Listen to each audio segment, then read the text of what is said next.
Hello guys, good morning. Ako po si Saituan. Welcome back sa aking channel guys. Nandito tayo sa trabaho natin at medyo maaga pa. So wala na akong marami pang intro at ang gagawan ko ng reaction video ngayon ay si Kuya Bal Matubang at saka si Kapisot. Alam nyo ba guys, palagi ko silang napapanood sa Facebook at ayan, nag-aaway sila. Itong dalawang to, actually lalo na si Kapisot, nasubaybayan ko to sa simulat pa lang ng maging vlogger siya. Nasubaybayan ko siya. Dati ano lang siya, pa-comment kay Kuya Bal Santos. Pa-comment siya hanggang sa naging part na siya ng Kalingap.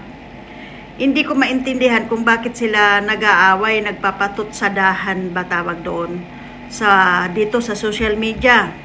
Dahil itong si Kapisot ay porket namamasada itong si Kuya Bal ay kung ano-ano rin mang sinasabi. At syempre si Kuya Bal naman, alam nyo naman si Kuya Bal hindi yun nagpapatalo. Oo, ang dami nung sinasabi, kaya yung mga taong hindi makaintindi kay Kuya Bal talagang mabubuisit sa kanya. Bilang palaging nanonood dito sa social media, alam nyo guys, napagmasdan ko na karamihan sa mga vlogger, gumagawa sila ng gimmick, gumagawa sila ng ingay. Kumbaga sa showbiz, gumagawa sila ng ingay para nga naman mas mapansin sila. Yun. Yan ang nakikita ko dito sa social media. 'Di ba? Kaugalian din ng mga Pilipino kung saan yung mga alam nyo na uso yung marites, kung saan yung mga nag-aaway, doon karamihan ang mga views, matataas yung kanilang mga views. Kaya yung mga, di ba may mga nakikita kayo na mga scripted na mga content, halimbawa yung mga asawa ng babae yung lalaki, o kaya ng babae rin yung lalaki, parang ganon, yung nagkaroon ng mga karelasyon sa iba. Tapos natagpuan ng babae o kaya nasundan ng babae, ganon. Hindi mo alam, scripted lang pala yun. Gumagawa lang sila ng content. So, kaya itong si Kuya Bal, parang ganyan din yung ginagawa niya eh. Maingay siya, maingay. Kung ano-ano lang yung mga sinasabi niya, siyempre para magkaroon ng views. Kasi, di ba, kung hindi ako nagkakamali guys, nagkaroon siya ng maraming views nung kay Lola Damiana. Mayroon siyang mga million views o palagi siyang sinusubaybayan ng mga karamihan. Doon siya nag-boom yung kanyang channel. Mas kilala na siya ng konti, mas nakilala siya dahil kay Lola Damiana. Kaya nung nawala na si Lola Damiana, 'di ba, naglaylo yung kanyang channel, naglaylo yung kanyang views. At kaya gumagawa siya ng gimmick, pati nga mga sponsor inaaway niya, ganyan. So, 'di ba? Kung sino man ang mga nakakapanood kay Kuya Bal, alam nila 'yun.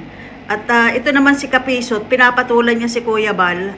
Ang masasabi ko lang din naman dito kay Kapisot ay wag mo nang patulan si Kuya Bal. Nasubaybayan kita, Kapisot. Hindi kita minsan di ba minsan sina-shoutout mo pa ako, Kapisot, nanonood ako sa live mo.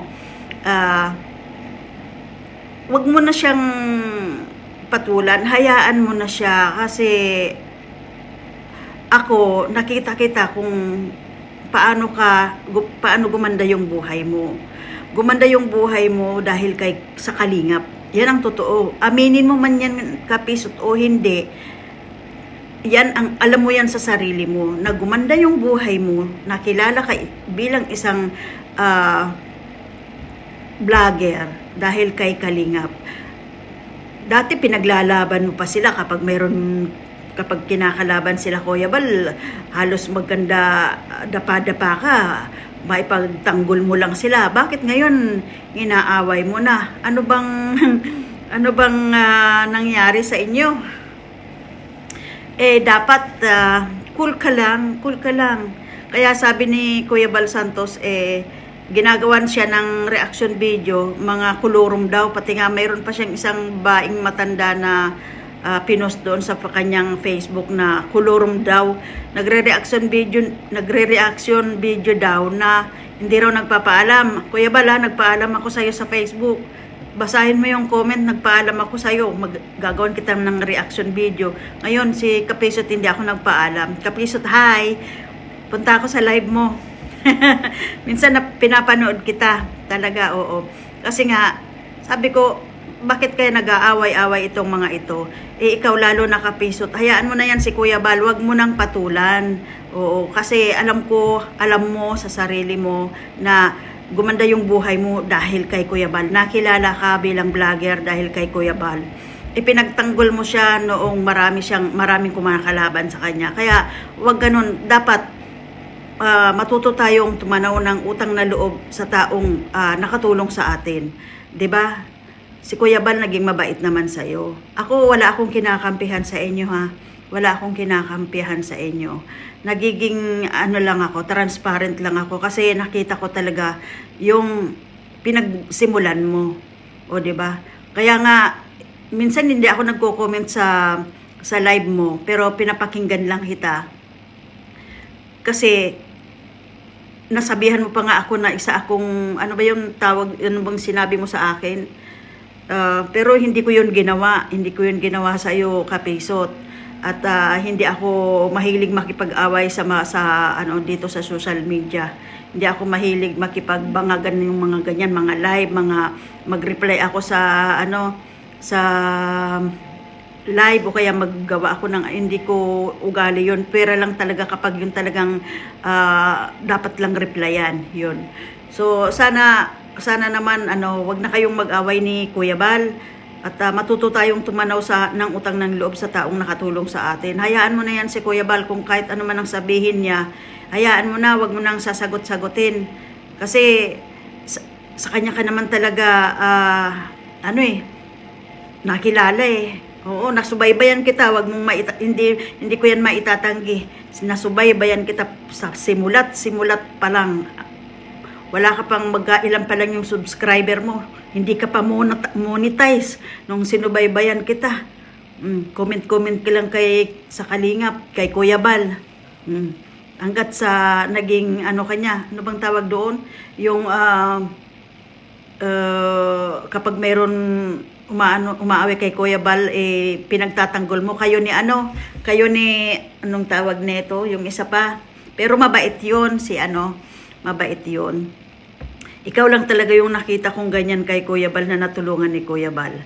Wag ganyan, Kapisot, baguhin mo yan. Hindi naman sa pinapakialaman kita, pero dahil sana subaybayan kita, kaya parang hindi rin kasi maganda yung mas maganda kasi yung hayaan mo na si Kuya Bal magsalita ng magsalita, wag mo na lang patulan. Alam mo naman si Kuya Bal, kasi minsan ang isang vlogger, guys, sa totoo lang, halimbawang nagkaroon si Kuya Bal ng mga maraming views, million views.